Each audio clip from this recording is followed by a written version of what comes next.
Let's go to Verulam now, and Nobuhle Modise will share with us what she is seeing from her location.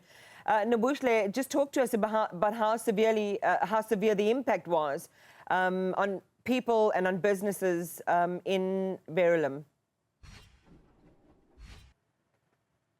A very good morning, Iman. So we were informed by the Cooperative Governance and Traditional Affairs Department, rather, around the areas that had been affected by the inclement weather that we saw in the past 2 days. And we know that Verulam was one of them, where we were told that there were some trees that were uprooted, but we understand that there isn't much damage that was done in this area, as we have spent a better part of the morning just trying to find those areas that have been affected. But I want to bring your attention to a huge problem in the province and in Durban in particular, and that's urban planning, and how most of these homes that we speak of that get damaged when there is this kind of weather are actually built on steeps and slopes. I'm going to move out of shot just so my colleague Nhlanhla Faso can just show you there what I'm speaking about. But we know that research and scientific evidence shows that the spate of floods in KwaZulu-Natal and Durban in particular speaks to a confluence of factors that have metamorphosized into a perfect storm and painting a grim picture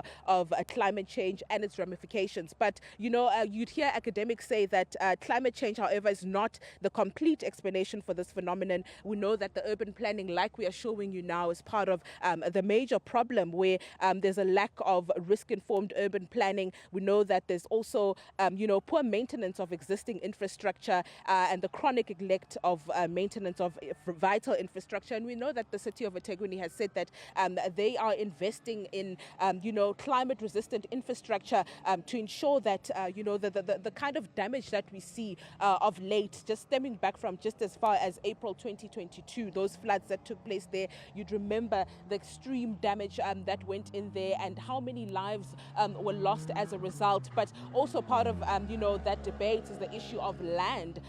You may invest in ecological infrastructure, but the issue of land remains a problem, and this is why you see many homes like the ones behind me being built on areas that are prone to landslides and mudslides, like in KwaMakhutha, where unfortunately a number of lives were lost because of a mudslide, based on the fact that they built their homes on steeps and slopes that won't be able to handle inclement weather.